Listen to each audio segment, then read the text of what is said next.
Buenas noches. Hasta hace un mes y medio, se tenía por costumbre decir que la crisis más grande que había tenido el sistema capitalista era la crisis del año 1929. En el año 1929, el viernes día 24, justamente como este año, el lunes día 27 y el martes día 28, tuvo lugar en Nueva York el hundimiento de la bolsa. Miles y miles de personas se fueron a las cajas de ahorro y a los bancos a pedir que les diesen su dinero, que tenían guardado. Automáticamente, como después voy a explicar esta noche, como el dinero que tenemos en las cajas, que tenga dinero en un banco, el banco y la caja juega con él, negocia con él, no lo pueden dar inmediatamente, porque se quedan sin dinero. Hizo aquello que se hundiese la economía americana. Suicidios, muertos, gente que se arruina, y aquella crisis se pasó a otros países. Repito, hasta ahora se decía que aquella había sido la crisis más grande en toda la historia del capitalismo. Pues bien, esta noche tengo que decir con toda la seriedad que es posible, y podemos discutir después, que esta es la crisis 10 veces mayor que la crisis de 1929. Y tengo que decir además que no ha hecho nada más que empezar. Y tengo que decir además que en España apenas ha asomado. Lo que se espera es tremendo. No es ninguna casualidad que hayan tenido que reunirse ahora con el presidente Bush y España buscando un sitio en esa reunión, a ver si la invitan, ante la situación que se viene en lo alto de todos nosotros. Es la gran catástrofe del sistema, repito, mayor que en 1929. Y ante esto, yo creo que cada persona debiera de tomar un compromiso, por lo menos saber qué está pasando. A mí me enciende muchas veces como cuando han llegado las votaciones para Europa y hemos ido a votar tan alegremente porque salía en la televisión personas, artistas que nos recomendaban votar y nadie explicaba cómo después los agricultores, los ganaderos, hemos sufrido las consecuencias de votar tan alegremente. Que en estos momentos los pueblos van a tener una responsabilidad. Quiero decir que os estoy diciendo, a ver cuántos de vosotros y vosotras a partir de esta noche, si le interesa, por su cuenta o pidiendo información, empiezan a preguntar qué es lo que está pasando, porque yo esta noche voy a dar una explicación. Pero si yo tuviese que entrar a fondo, yo necesitaría estar aquí 20 días. Pero voy a daros un modelo. Con ese modelo que yo después le daré a Toñi para que lo mandaré por internet, y las preguntas que hagáis por vuestra curiosidad para que sepáis la que se viene en lo alto. A no ser que hagamos como muchas veces, nos metemos la cabeza bajo una manta y que llueva. También los partidos políticos, empezando por el mío, creo que deben organizar cursillos, charlas. Sus dirigentes deben ir a explicar todo lo que está ocurriendo, que le den a la gente información. Que lo que yo voy a explicar es muy sencillo, porque lo que pasa en la economía lo entiende cualquiera, es cuestión de explicarlo con claridad, como yo voy a intentar demostrar ahora. Y que vosotros tenéis la obligación de enteraros, a no ser que después queráis llorar, como tantas veces ocurre en nuestro país. Yo voy a deciros que aquellas personas que tengan internet y quieran enterarse, le voy a leer una serie de cosas a las que pueden llegar, consultar con otra persona, formar un grupito, llamar a alguien que les explique, porque esto está viniendo en cascada. Por ejemplo, la prensa de todos los días, leyéndola con cuidado, porque la prensa viene en titulares, pero después no explica qué es lo que está pasando. En Internet alguien puede buscar rebelión, es cuestión de meterse y aparecen ahí artículos diciendo cosas que no dicen los demás periódicos. Le Monde Diplomatique, aunque viene el título en francés, viene en castellano la información. La revista Sin Permiso. Y un economista que el otro día invitamos en Córdoba, llamado Juan Torres, que es catedrático de Economía en Sevilla, y que el hombre ha abierto una página para explicar a la gente con lenguaje sencillo lo que está pasando. El Mundo Obrero, nuestro diario, tiene artículos extraordinarios de gente que escribe con lenguaje sencillo para explicar cosas aparentemente difíciles. La revista Nuestra Bandera, que también es nuestra. El Viejo Topo es una revista que está en algunos kioscos. La revista Mientras Tanto. Y además hay 32 folios de un señor que el otro día apareció en televisión que se ha dedicado a escribir esto en 32 folios de manera sencilla que lo entiende todo el mundo. Pero es un bisturí. Va enseñándole a la gente una cosa. Que aquel que tenga su dinerito aquí guardado en Villafranca, lo que tenga, se cree que ¿qué tiene que ver esto? Su dinero está en peligro. Si no inmediatamente puede estarlo. Y después explicaré por qué. Cuáles son los mecanismos por qué ese dinero puede estar en peligro. Y por tanto, para empezar, yo os invito a una reflexión.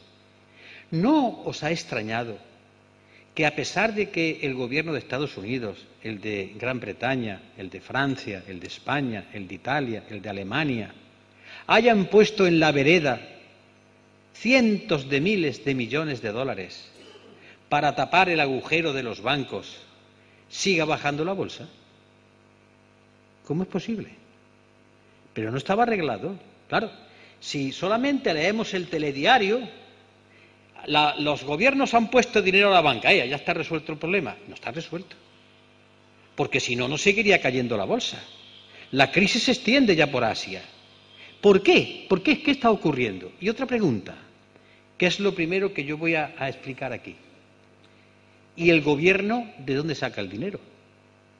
¿Es que el gobierno tiene una máquina o un arcón y empieza a decirle, toma Banco de Bilbao Vizcaya, ahí tiene, toma Banco de Santander? ¿De dónde sacan los gobiernos el dinero? ¿De dónde van a sacar? Y voy a dar una cifra que es tremenda, pero es real. Los 6 trillones de dólares que en estos momentos hay perdidos. He dicho 6 trillones de dólares. No millones ni billones. Trillones de dólares que en estos momentos se han perdido por el agujero. ¿Dónde están? Y sobre todo, ¿de dónde saca el gobierno español el dinero para dárselo a la banca? Lo voy a explicar ahora. El gobierno español, como todos los gobiernos, supongo que se me oirá sin micrófono, pero es que tengo que estar aquí. El gobierno español, como todos los gobiernos, no tiene tanto dinero. ¿Pero qué hace? El gobierno pide un préstamo, pide dinero, y eso a través de una cosa que se llama deuda.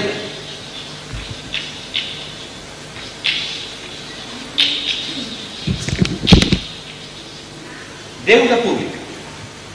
El gobierno imprime los papeles como billetes y la gente va y los compra. Entonces, españoles, ingleses, alemanes, si el gobierno español tiene fama de buen pagador, pues habrá americanos, rusos o finlandeses que comprarán la deuda.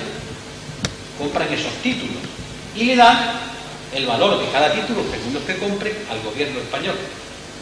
Lo que pasa es que esta deuda pública, el que la tenga, obliga a que el gobierno español le pague todos los años un interés. ¿Está claro? Por tanto, el gobierno español tiene que emitir una cosa que se llama deuda pública. Es como si yo voy a mi casa y en el internet hago 7 recibos de 1.000 euros cada uno y digo, necesito dinero, y os lo vendo. Y uno me da 1.000 euros, un título, otro, pero yo me comprometo que cada año le voy a dar el 5% de interés. De ahí sacan los gobiernos el dinero, porque no lo tienen. Pero como los gobiernos tienen garantía, hombre, detrás del gobierno de Estados Unidos está Estados Unidos, está España, está el gobierno de España, está Francia. Como los gobiernos tienen, la gente se fía de ellos. Por tanto, la gente puede comprar estos títulos. Si no, el gobierno no podría darle este dinero a la banca.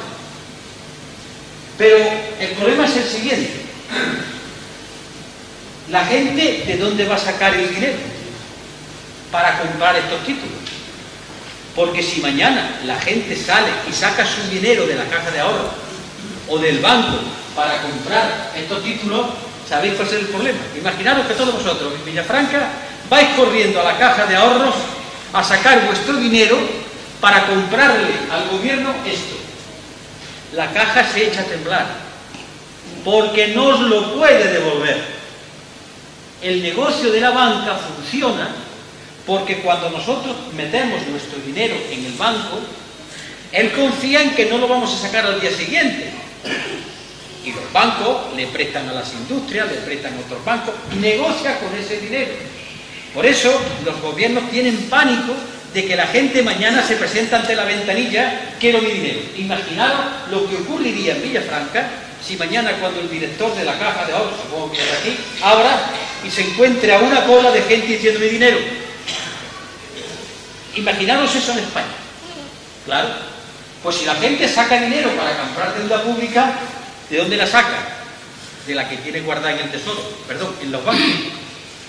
Si no, ¿de dónde puede sacarlo? Ah, pues si no puede ser, es que entonces hay otro dinero.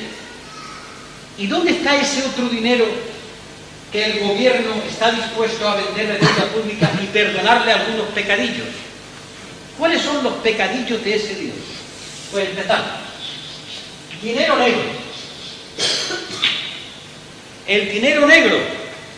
El dinero que no figura en ningún sitio. Y eso también nosotros podemos tener dinero negro. ¿Quién hace una chapuza y no cobra una factura? Eso es dinero negro. Poquito, es dinero negro. ¿Quién, por ejemplo, declara ante el notario que la finca ha costado menos para pagar menos impuestos? Eso es dinero negro. El que esté libre de pecado, que tire la primera piedra. Lo que pasa es que ese dinero negro es poquito, al lado del dinero negro. ¿Dónde está ese dinero negro? Que generalmente está en billetes de 500 euros. Pues ese dinero negro está en un sitio que son paraísos fiscales. ¿Qué son paraísos fiscales? Países, territorios, que como Gibraltar, como Gran Bretaña, como la República de San Marino, como Liechtenstein, en donde allí nadie pregunta por el dinero de dónde viene.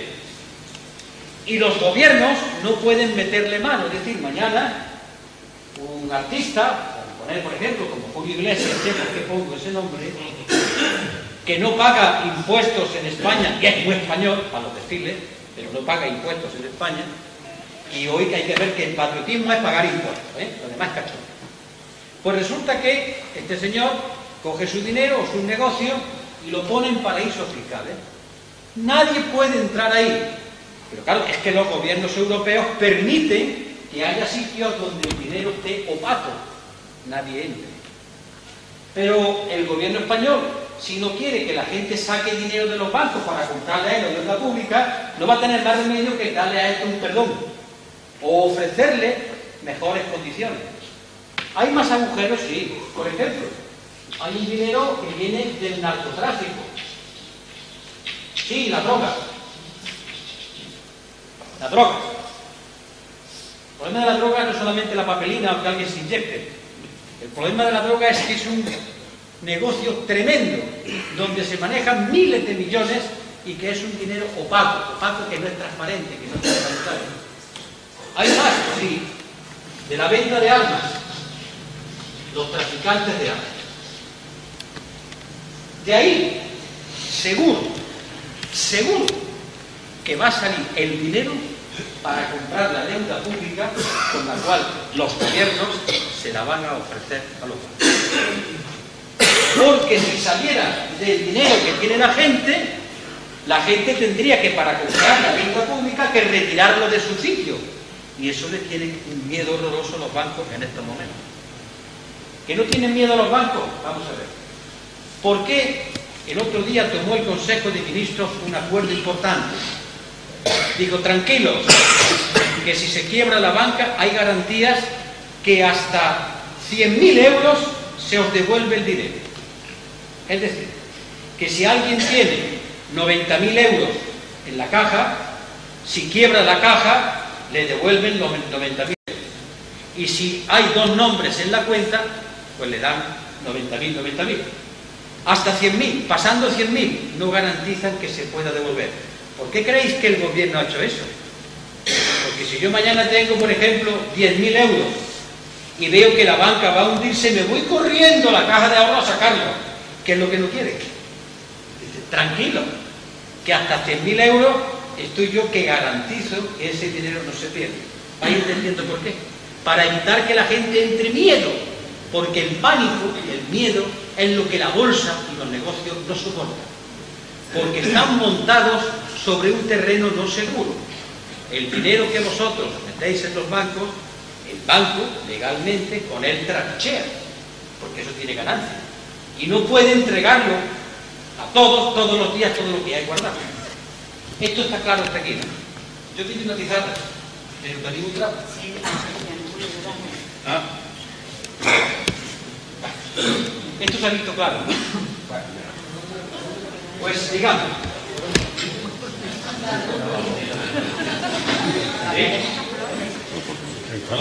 La conciencia. Sigo entonces.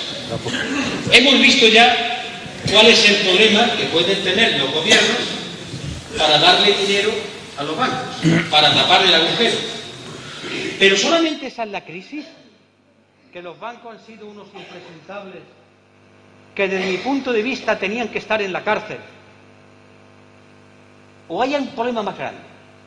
Repito, yo he empezado diciendo que si el problema fuese solamente este, con el dinero que los gobiernos van a poner mediante este mecanismo, pues ya está, a seguir viviendo. No, hay algo más gordo.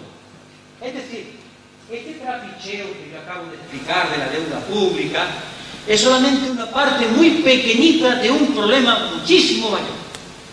¿Qué es ese problema? Que esto es una mínima parte. Y he hablado de 6 trillones de dólares. Pues esto es una mínima parte. ¿Cuál es el problema entonces? ¿Cuál es el fondo del problema? Pues bien, para eso voy a leer, tranquilos, es poco, de un libro, un párrafo. Página 60. Las antiguas industrias nacionales han sido destruidas y están destruyéndose continuamente. Son suplantadas por nuevas industrias, cuya introducción se convierte en cuestión vital para todas las naciones civilizadas, por industrias que ya no emplean materias primas indígenas, sino materias primas venidas de las más lejanas regiones del mundo, y cuyos productos no solo se consumen en el propio país, sino en todas las partes del globo. En lugar de las antiguas necesidades satisfechas con productos nacionales, surgen necesidades nuevas que reclaman para su satisfacción productos de los países más apartados y de los climas más diversos. En lugar del antiguo aislamiento y la autarquía de las regiones y naciones, se establece un intercambio universal, una interdependencia universal de las naciones. Y esto se refiere tanto a la producción material como a la intelectual. Los productos intelectuales de las diversas naciones se convierten en patrimonio común. Antes de decir yo de quién escribió esto y leer otra parte, voy a comentarlo. Hoy compramos productos hechos en China, en India, en Estados Unidos. Esto es lo que está diciendo esto. Que ya los habitantes de Villafranca no consumen cosas hechas en Villafranca, sino hechas en Sevilla, hechas en Francia, hechas en Italia y viceversa. ¿Sí? Que el comercio se ha extendido. Pero no solamente los productos materiales, sino los productos intelectuales, las novelas, la música, los discos, son productos intelectuales, obra de la cabeza de un compositor, y se venden los 40 principales. El comercio se ha hecho internacional.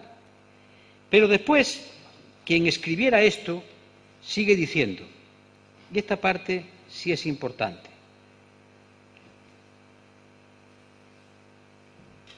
desde hace décadas, la historia de la industria y el comercio no es más que la historia de una rebelión de las fuerzas productivas modernas contra las actuales relaciones de producción. Basta mencionar las crisis comerciales que, con su retorno periódico, cuestionan en forma cada vez más amenazante la existencia misma de la sociedad.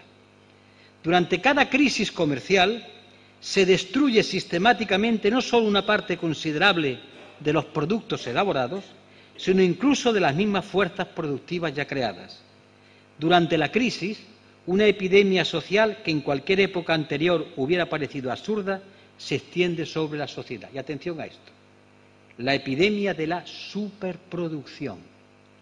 La sociedad se encuentra súbitamente retrotraída a un estado de momentánea barbarie. Diríase que el hambre, que una guerra de exterminio generalizada la han privado de todos sus medios de subsistencia. La industria, el comercio parecen aniquilados. ¿Y todo eso por qué? Porque la sociedad posee demasiada civilización, demasiados medios de subsistencia, demasiada industria, demasiado comercio. Pues que no se cierran fábricas todos los días, pues que no se abandonan tierras en otros sitios todos los días, pues que no se quitan plantas enteras en el caso de España, por ejemplo en la siderurgia, pues que nos van de un país a otro industrias enteras. Pues no es verdad, que se produce demasiado, que sobran cosas, en otros sitios falta. Eso se llama una crisis de sobreproducción. Pues estas palabras están escritas hace 170 años y la escribieron un tal Carlos Marx y un tal Federico Engels en el Manifiesto Comunista. Por tanto, hoy he podido ver en algunos periódicos, yo estuve siguiendo, rastreando en Internet, que han vuelto a estudiar a Carlos Marx. Pero para desgracia nuestra lo han vuelto a estudiar los de la burguesía, mientras la izquierda tocando el violón. Tocando el violón. Es decir, cuando alguien ya hace 170 años dijo por aquí van a ir dos problemas, conviene ya que veamos que esto que dijeron estas personas hoy se está cumpliendo. Porque esta no es la primera crisis, ni la segunda. Ha habido 200 crisis, lo que pasa es que esta es la mayor. Pero ¿cuál es entonces el problema? Estamos ante una crisis de superproducción. Se ha producido demasiado. Y eso trae una crisis, vamos a ver. Veamos. La crisis en la que ahora estamos tiene las siguientes características. Es una crisis económica. Económica y financiera. Es decir, de los bancos, del dinero.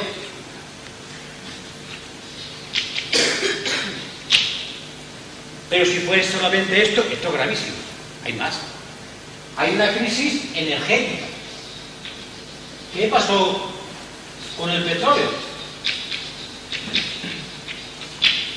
Que subió, ahora está bajando, que por cierto no baja mucho la gasolina, a pesar de que ha bajado. Las guerras por el petróleo, ¿qué es lo que hay detrás de Irak y de la invasión de Yugoslavia y detrás del Afganistán? Hay otra cosa. Hay una crisis energética. Hay problemas, y ahora mismo, por ejemplo, cuando se rumorea que en el Golfo de México, en aguas cubanas, va a aparecer petróleo, es que de pronto hasta los Estados Unidos han empezado a mirar a Cuba de otra manera. Pues caray, parece ser que aquí puede venir petróleo. ¿Por qué? Estamos ante un problema energético.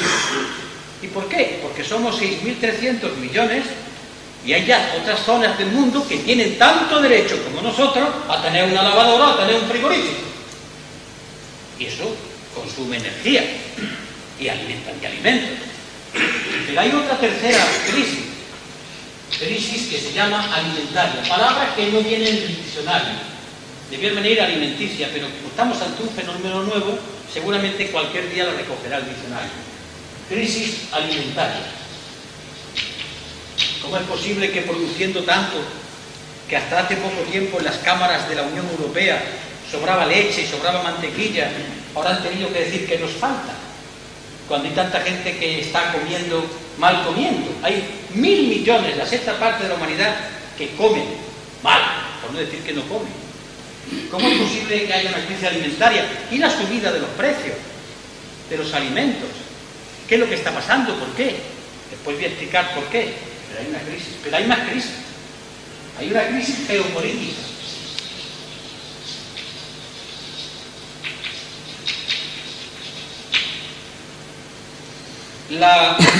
El hundimiento, la desaparición de la Unión Soviética puso fin a un momento en el que estaba la guerra, la paz tensa, una paz armada, era el conflicto entre el este y el oeste, recordáis, la Guerra Fría. Se hundió la Unión Soviética y se dijo, bueno, pues aquí ya, qué bien vamos a estar todos. Mentira. Estados Unidos cogió el mando y se notó. ¿Y cómo lo notaron los trabajadores que había desaparecido la Unión Soviética? Lo notaron después. Pues eso, ese periodo posterior en el que Estados Unidos está mandando, está desapareciendo. ¿Por qué? Porque frente a Estados Unidos, Rusia levanta la cabeza, China y la India son dos gigantes económicos, el euro europeo ya vale más que el dólar. Por ejemplo, cuando Saddam Hussein dijo, yo a partir de ahora voy a cobrar el petróleo que dé en euros, eso le costó después lo que le costó, porque el dólar, después también explicaré por qué, era la moneda que en este momento se está acercando más al dólar, el yen japonés o el yuan chino. Pondré un caso. China. Estados Unidos es el país que más debe de todo el planeta. Está hasta aquí, o hasta aquí. Lo que ocurre es que como él es el que le da la maquinita, se va salvando, pero eso tiene consecuencias. Y Estados Unidos, para poder costear sus guerras, ha tenido que emitir lo que puse antes, deuda pública. ¿Sabéis quién ha comprado el 90% de la deuda pública de Estados Unidos? China. Y en estos momentos China tiene cogido a Estados Unidos, sálvase a la parte, pero no puede apretar mucho porque si aprieta mucho se carga a la gallina de los huevos de oro. ¿Pero qué estoy diciendo? Que China en estos momentos tiene un poder financiero sobre Estados Unidos. Y que la India está empezando a despegar, hace poco ha puesto, a pesar de que haya hambre en su juego, todas estas cosas, hablo ya de los gobiernos. La India ha puesto ahora mismo también un cohete espacial. Y estoy hablando casi nada de 2.500 millones de habitantes. Casi nada, poca cosa. Prácticamente la tercera parte, un poco más, de la humanidad. Y otros países que se llaman emergentes, y Brasil, que quiere destacar. Y las revoluciones que están apareciendo en Latinoamérica diciendo, que el cobre es mío, que el petróleo es mío, no de las compañías. Estoy hablando de Venezuela, estoy hablando de Ecuador, estoy hablando de Bolivia, estoy hablando y de los gobiernos de izquierda más tibios, pero de izquierda. Es decir, la geopolítica está, en estos momentos no es lo mismo. Eso produce una crisis. Pues todas estas crisis juntas, que le dan a esto la característica de una crisis la mayor que nunca, porque estamos ante una crisis que engloba todo esto, que se llama de civilización. Y voy a decir para mí en qué consiste. Yo no sé si saldremos de la crisis, pero si saldremos y salimos, ya no volveremos a estar en la sociedad del derroche, porque vivimos en una sociedad de derroche. Sí, derrochamos en este primer mundo, agua, aire, la tierra, compramos cosas para tirarlas. Las basuras son ya un problema de reciclaje tremendo, porque a esto hay que añadir la crisis ecológica. Y tendremos que acostumbrarnos a vivir bien, pero vivir bien no es derrochar. Vivir bien significa tener las cosas necesarias y el tiempo libre para utilizarlos y cultivarlos como seres humanos. Pero si podemos pensar que los chinos y los indios y todos van a poder vivir en el nivel de derroche del primer mundo, eso al planeta Tierra lo hace estallar. Os voy a colocar un ejemplo. En España, muchísimas familias tienen más de un coche. Muchas. ¿Os imagináis de los 1.300 millones de chinos simplemente la cuarta parte que tengan dos coches? ¿Dónde está el petróleo? ¿Y el aire? ¿Y el agua? Luego, todo lo que esto provoca es una crisis de civilización, de formas de vida, porque hemos estado viviendo en un espejismo. Gastar, y después veréis el caso de lo que ha pasado en Estados Unidos. Gastemos, que ya veremos cuándo lo pagaremos. Bien, esta es la crisis. Una crisis de sobreproducción, de superproducción. Ahora bien, esta crisis, ¿cómo se origina?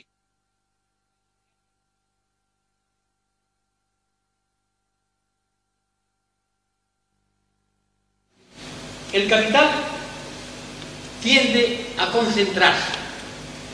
¿Qué es eso de que se concentra el capital? Vamos a explicarlo porque estas cosas son muy sencillas. Vamos a ver. El amigo Carlitos Marx, un genio, y su amigo no menos genial, Federico Engels, pero que tuvo la desgracia de estar viviendo al lado de un genio, pero que escribió a veces cosas más importantes que el propio Marx, descubrió una cosa que se llamaba la composición orgánica del capital. ¿El capital qué es? No pensemos nadie así orondo, como aquí con un reloj, no, no. No hay que hacer caso a esta forma de ver. El capital está compuesto de dos pilares. Una cosa que se llama capital constante y otra cosa que se llama capital variable. Vamos a ponerle a esto ejemplo. Capital constante en Villafranca, con la tierra, el cortijo. Capital constante en una fábrica, con la fábrica, la herramienta, la maquinaria, las carreteras que van allí, los servicios que necesitan. Y el capital variable, pues si estamos en el campo, los jornaleros, los trabajadores y estamos los obreros. Esta es lo que se llama composición orgánica del capital. Coger lo que queráis, el negocio, la industria que queráis, y siempre estará composición, capital constante, capital variable. Pero el capital tiene dentro de él una especie de gen, como los que tenemos los genes de nuestro padre y nuestra madre, no lo puede evitar, que tiende a concentrarse, a ganar. ¿Para qué se monta un negocio? Para ganar dinero. Y además, cada vez para ganar más dinero. Y para ganar más dinero, ¿qué es lo que hace el capital? Invierte en maquinaria, capital constante. Claro que esa maquinaria necesita siempre un obrero, porque si las máquinas, por muy buenas que sean, como no haya por lo menos uno, no hay trabajo. Por tanto, aquí está la explotación. Pero él va comprando máquinas. Y con estas máquinas, ¿qué consigue? Como las máquinas son cada vez mejores, fabrican más, mejor y más rápido. Y necesitan un obrero especializado. No puede ir cualquiera. Tiene que ser un obrero especializado. Ya estamos llegando a desentrañar lo que hay detrás del capital. Es muy sencillo. Maquinaria, o tierra, como queráis, o negocio, y la mano de obra. Mano de obra en el sentido físico, el caño, o mano de obra en el sentido mental. Mano de obra. Porque los intelectuales también cobran un salario. No creemos que no. A pesar de que haya muchos profesionales que se creen que ellos no son trabajadores. Pero bueno, es un problema de ellos. Bien, ¿qué ocurre entonces? Que el capital invierte en capital constante. E invierte en capital constante y comienza a buscar sitios para colocar la fábrica. Y a buscar sitios para colocar la fábrica, ¿a dónde la va a colocar? Allí donde la mano de obra sea más barata. ¿Verdad? Está pasando ahora. En donde la mano de obra sea más barata. ¿Y qué ocurre? Que al principio todo va muy bien. Va perfecto. Porque tú empiezas a producir.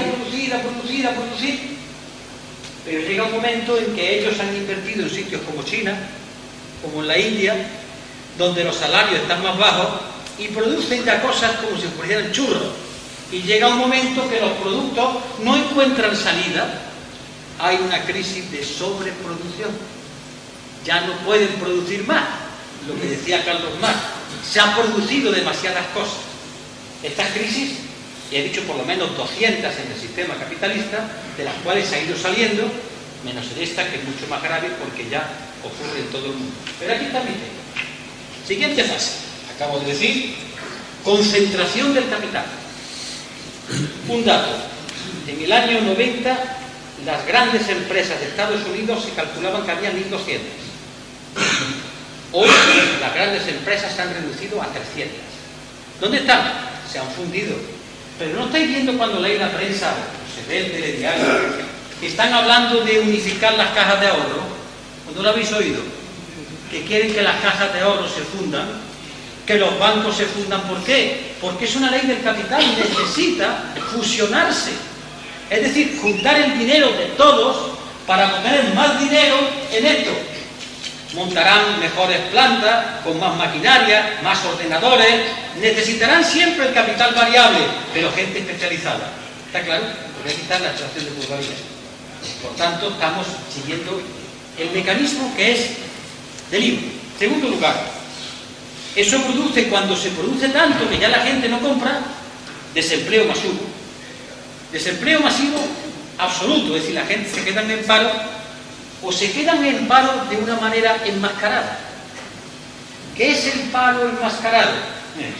El empleo en precario, el que cobra menos de lo que debiera cobrar, el que no cobra las horas extraordinarias, el que trabaja 2 horas al día, el que está marginado. Eso es paro. Paro oculto, paro disimulado, porque el otro paro está clarísimo, que no hay trabajo. Bien, hasta ahora vamos entendiéndolo. En la ciudad, y sobre todo en las grandes ciudades, esto los sectores de los trabajadores lo ven todos los días. ¿Qué ocurre? Se destruyen las fuerzas productivas. Yo recuerdo que antes de que el rey fuese a inaugurarla, siendo yo secretario general, me llevaron mis camaradas a inaugurar, entre comillas, la famosa acería que había en Asturias, la mayor acería, fábrica de acero de Europa. Ha desaparecido. Desaparecen sectores productivos enteros porque se funden y van a otros países. ¿O no está ocurriendo esto con industrias que se van a Polonia, que se van a Hungría, que se van a Rabat, que se van a Casablanca? Esto es lo que se llama la deslocalización, pero es normal. El capital tiene que buscar el sitio donde obtenga más ganancia, lo lleva dentro de él, está en su herencia. No es una cuestión de buenas o de malas personas. Y cuando ya no puede, recurre a lo que siempre ha recurrido el capital, a la guerra.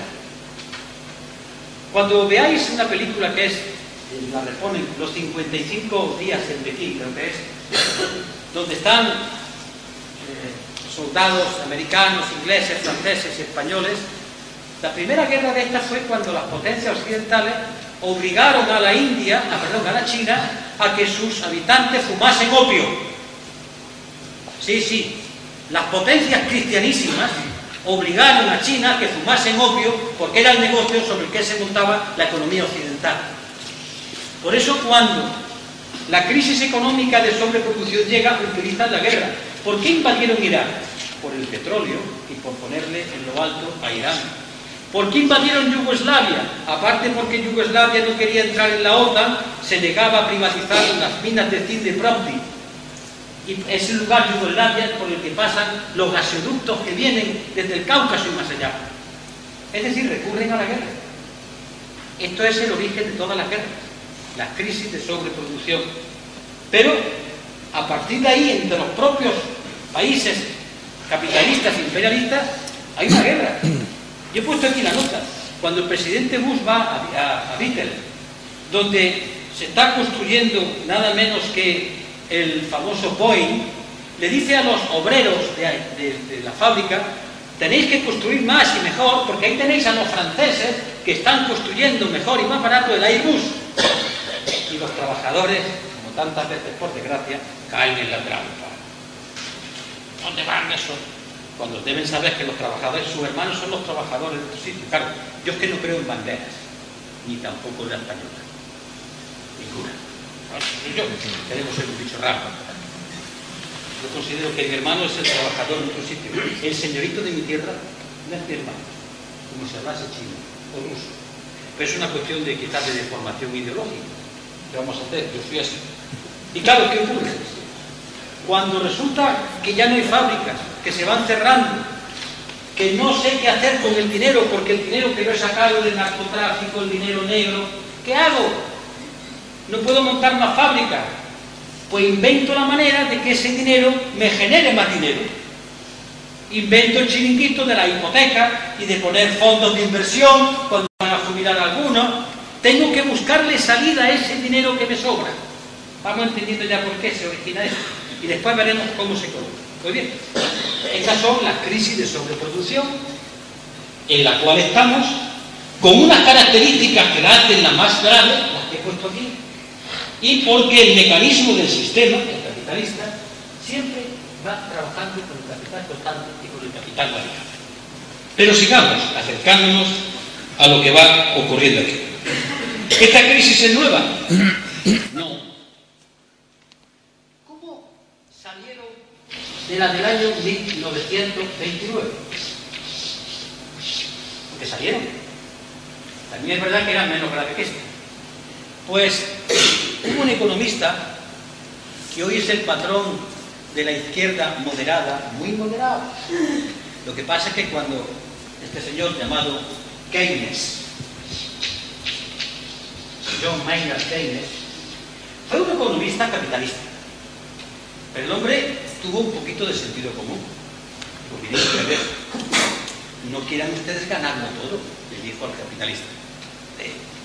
Dejen ustedes un poquito, porque si ustedes hacen que los trabajadores ganen más y puedan ahorrar, compran casas, compran frigoríficos, compran lavadoras, compran coches, es decir, ustedes hacen que haya más consumidores, porque el problema está en que los trabajadores deben acceder a la categoría de consumidores, porque gracias a ello ustedes fabrican.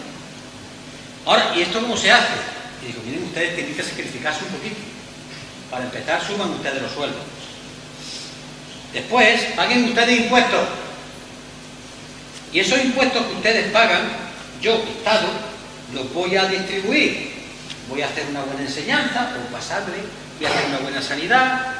Esto es lo que se llaman las políticas socialdemócratas. Pero que permitieron en unos años que la gente y los trabajadores tuviesen un nivel mejor que lo que habían tenido antes. Pero esto también se ha ido a pico. Es decir, volver a esto va a ser muy difícil. ¿Por qué? Porque esto lo quisieron hacer en Estados Unidos, donde hay un gobierno que manda en Estados Unidos. Lo pudo hacer el gobierno francés, lo pudo hacer el gobierno británico. Pero ahora que la crisis mundial, ¿dónde está el gobierno mundial que pueda tomar una política para todos? ¿Dónde está el gobierno de la Unión Europea, que es un desastre, que es una barbaridad? No hay un gobierno en la Unión Europea. Hay un conjunto de 27 señores que se reúnen de vez en cuando para tomar las medidas. Es decir, que las políticas de Keynes, para poderlas hacer, tiene que haber un gobierno que mande en un territorio. Pero es que el territorio es el mundo. ¿Y dónde está el gobierno mundial? Por esto la salida de Keynes, que es salida tibia, socialdemócrata, pero es una salida, al fin y al cabo. Por eso, cuando el presidente Sarkozy ahora, y la televisión ha dicho a esa reunión a la que Zapatero quiere ir, que ellos quieren refundar el capitalismo, estas cosas las dicen para que lo diga la televisión y la gente se las cree. El capitalismo no se puede refundar. El capitalismo tiene esto. Y si esto no lo tiene, deja de ser. Es otra cosa, es un mutante. Pero ¿qué es lo que quieren hacer? Pues quieren hacer, creen ellos, que van a hacer lo de 1929 o algo que pasó después. El año, y fijaros bien el nombre que voy a colocar aquí. El nombre, ahora lo pondré. En el año 1944, es decir, a 15 años de la crisis, se reunieron, y aquí esto lo voy a colocar porque seguro que lo vais a ver en los próximos 15 días, en una ciudad del estado de New Hampshire, se llama Bretton Woods. Los países más importantes del mundo, ante la crisis, aparte de tomar las medidas que dijo Keynes, y tomaron los siguientes acuerdos: crear el Fondo Monetario Internacional, crear el Banco Mundial, y una muy importante: hasta este año los bancos centrales, es decir, Banco de España, Banco de Portugal, Banco de Francia, tenían reservas con oro. Todo el papel que se movía en el mundo estaba basado en el oro. ¿Queréis recordar un billete de 100 pesetas de hace poco? Aquí los más jóvenes saben, no, pero la inmensa mayoría, por lo que estoy viendo, lo han visto. ¿Verdad? ¿Qué decía el billete? El Banco de España pagará al portador 100 pesetas. ¿Verdad que decía eso? Y yo digo, que vale, el billete 100 pesetas, yo voy a contar que... No, esto que quería decir lo siguiente: que en el origen de los billetes, yo cogía ese billete de 100 pesetas, me iba al Banco de España y me daba el equivalente en oro. Y desde entonces, eso es la fórmula que han puesto los billetes. Y como la gente se fiaba, porque en la economía y en la bolsa todo depende de la fe de la gente, si no esto no funciona, el chiringuito se viene abajo, pues por eso el Banco de España pagará al portador. Pero en Bretton Woods se toma un acuerdo y se dice, a partir de ahora el oro ya no va a ser el patrón universal, va a ser el dólar. Eso sí, todavía el oro estaba vigente, se dice el dólar, pero de la siguiente manera: una onza de oro será igual a 35 dólares. Bueno, por lo menos teníamos el oro allí. Una onza de oro, 35 dólares, el patrón seguía siendo el oro.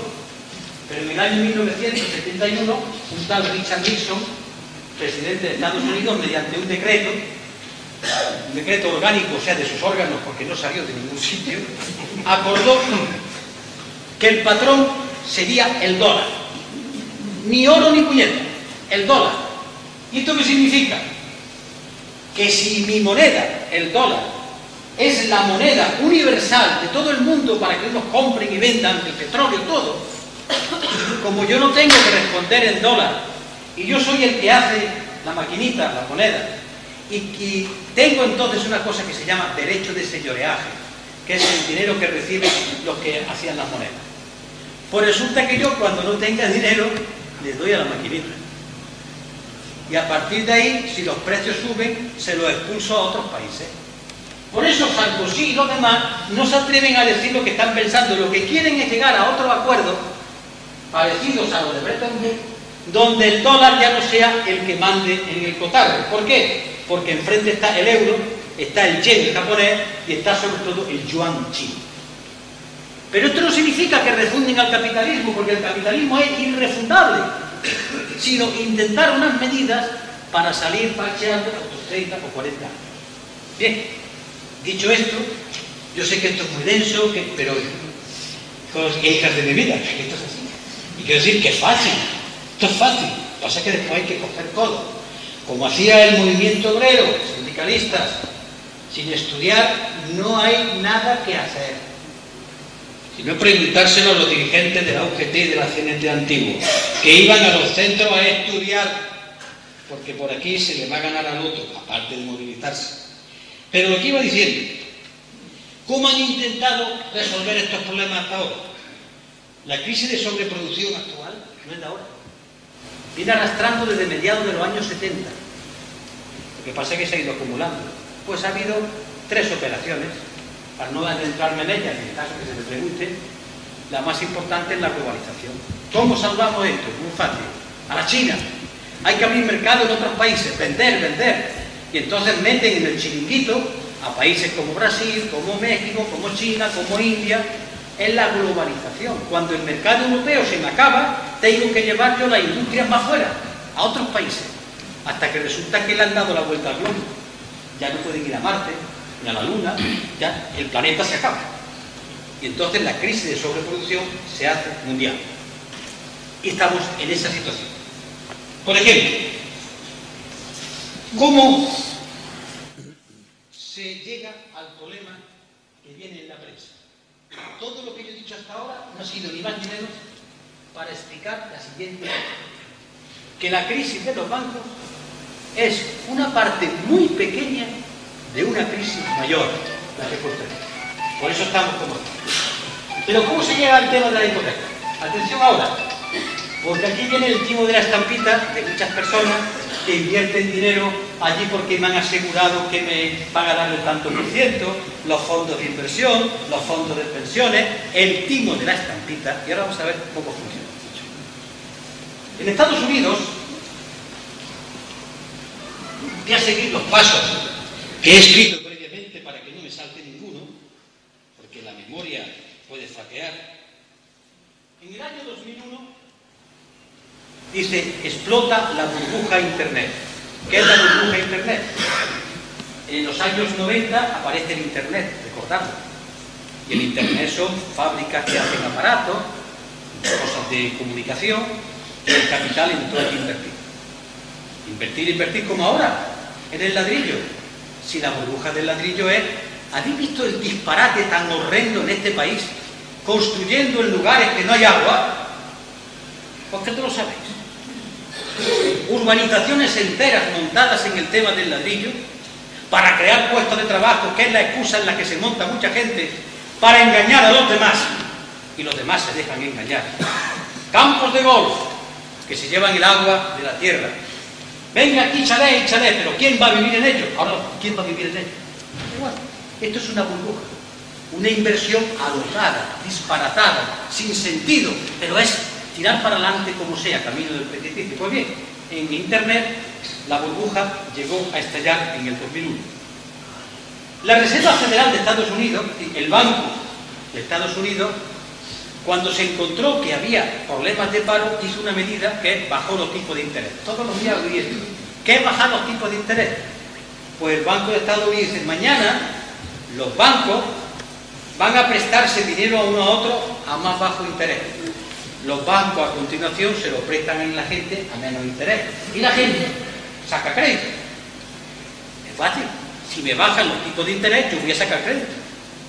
Por eso hoy hay una pelea en Europa, porque le están pidiendo al presidente del Banco Central Europeo por la hipoteca, el que esté pagando hipoteca ya sabe, la palabra Euribor, ¿suena? Euribor, cada vez que lo vemos nos echamos a temblar.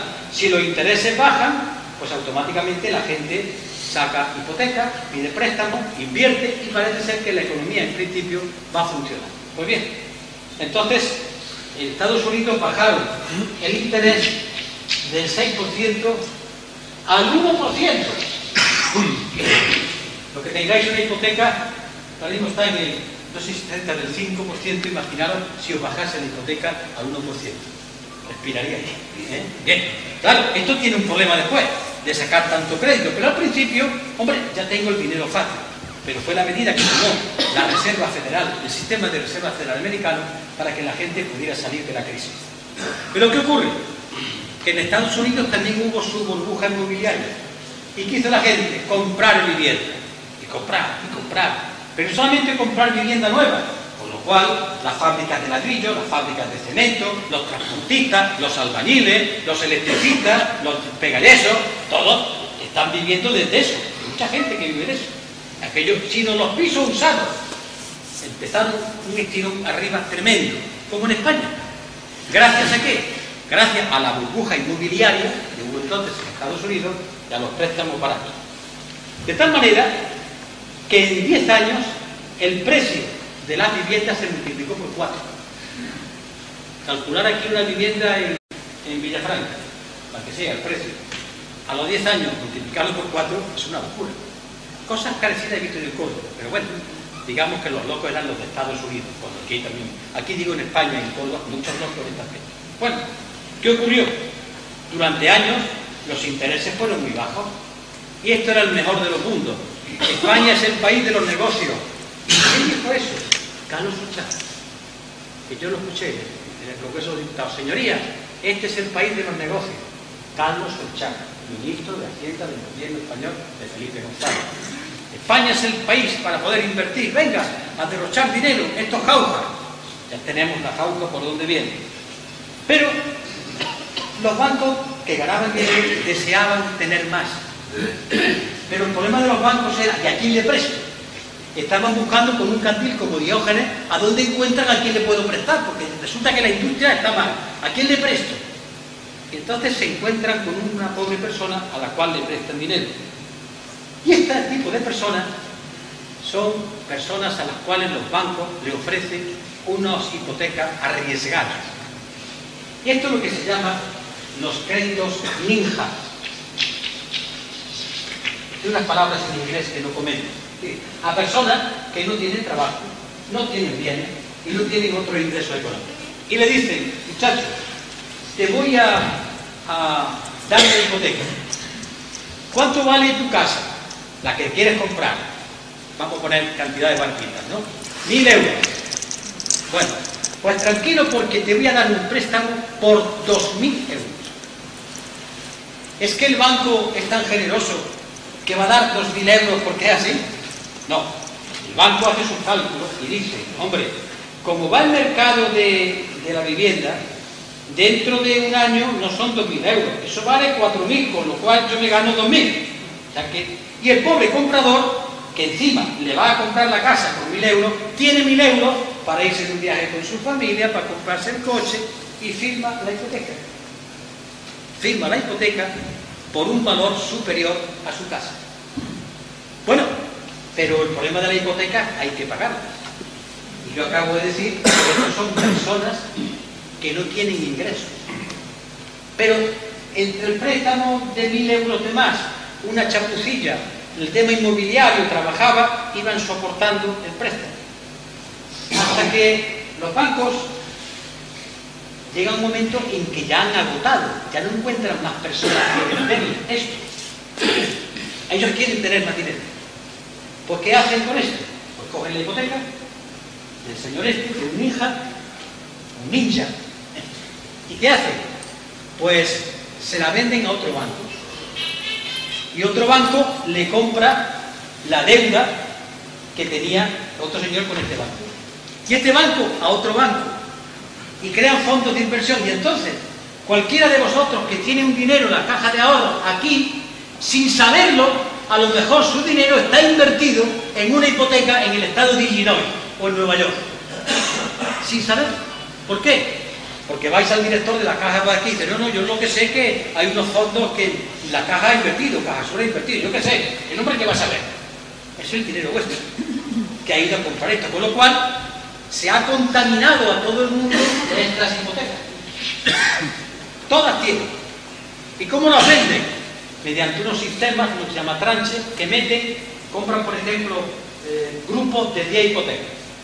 3 buenas, de gente que va a pagar, seguro. 2 de gente que está así, y el resto de gente de que no van a pagar. Pero el banco las vende.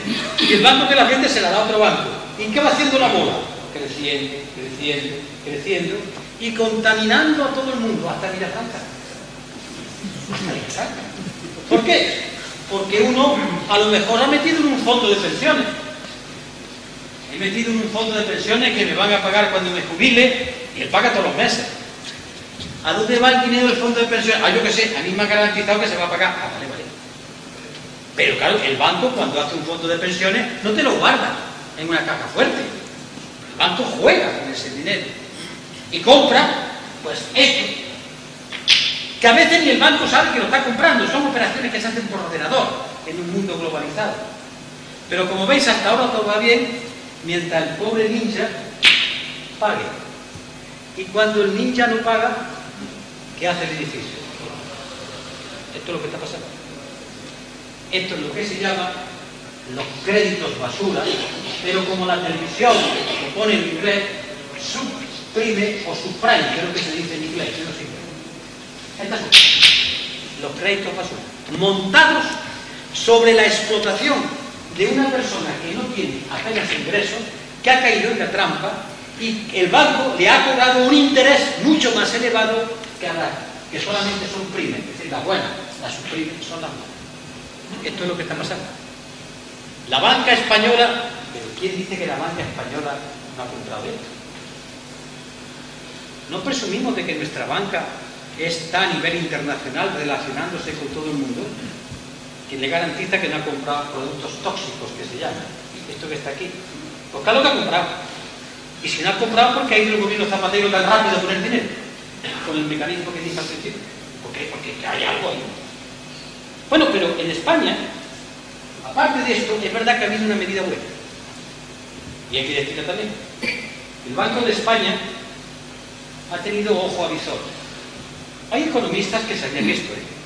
Yo que soy persona muy dada a la lectura, vengo escuchando esto hace 15 años. Y muchos de estos que lo han dicho han sido gente mía. Un Salvador Llobet, por ejemplo, el jefe del área económica de Izquierda Unida, el pobre ahora se ríe amargamente. 15 años diciendo, y yo, lo que decía él, está chachalado, no, chalado no, que se lee y se ve lo que va a venir. Pero ¿qué iba diciendo? En España, el Banco de España le dijo a las cajas de ahorro, quieto, no concedáis tantos créditos. ¿A dónde? A la construcción. A la construcción. Porque la banca española tiene los créditos de estos que compró en el extranjero, está contaminada. Pero gracias a que el Banco de España le dijo a las cajas quietos y no gastéis tan alegremente. ¿Sabéis que el nivel, en concreto Caja Sur, el nivel de morosidad, es decir, el nivel de la gente que ya no paga porque no puede, ha pasado del 1% al 6%? Un 6% de morosidad de gente que no puede pagar sus hipotecas es muy gordo. Porque cuando la gente no le pague, las cajas no reciben dinero. Y si encima de no recibir dinero, la caja no puede vender el piso del que tiene la hipoteca porque nadie compra ese puñetero piso, ¿con qué se encuentra la caja? Que ese bien que está hipotecado no le sirve para nada. Y encima tiene el miedo, el pánico de que vayamos todos a la cola a decir, venga mi dinero. Esta es la situación, pero repito, un problema menor, y claro, con lo grave, menor dentro del problema mayor que acabo de decir anteriormente. Pues bien, al llegar aquí, teniendo en cuenta la hora que es, yo tengo aquí para estar hablando mucho tiempo, supongo que ya tengamos una idea de por dónde van los tiempos. Ahora bien, ¿qué solución puede tener esto? Yo la veo difícil, yo la veo imposible, desde los presupuestos de capital constante y capital variable. ¿No hay? Podrá haber un parche que se tire 10, 15 años, pero el problema irá cada vez más, por una razón. A los que seguramente, como yo de niño, nos enseñaban el catecismo, nos enseñaban, y también he enseñado, que como le he dicho yo a Pedro hace un momento, Pedro, me sé el catecismo todavía, y hace ya tantos años que no creo, pero me lo sé, porque me lo metieron así, y lo digo entero. Pues bien, de la misma manera que los niños, donde nos metieron el catecismo, y no hay manera, ¿veis? Hay tres verdades que el sistema capitalista vende y nosotros se las compramos. Sin saber que se las compramos, pero se las compramos. ¿Cuáles son estas tres verdades? Pues las voy a poner así. Las tres verdades de la economía, de la lógica, que son las siguientes. Primero, la economía funciona porque el mercado es libre. Y yo siempre digo, y un jamón, que el mercado es libre, que las cosas se venden y se compran según haya oferta o demanda. Bueno, entonces, ¿por qué se firman los acuerdos de Maastricht, que obligan a que no haya déficit? ¿Por qué los estados fijan el salario mínimo? ¿Por qué los estados hacen las reformas del mercado laboral?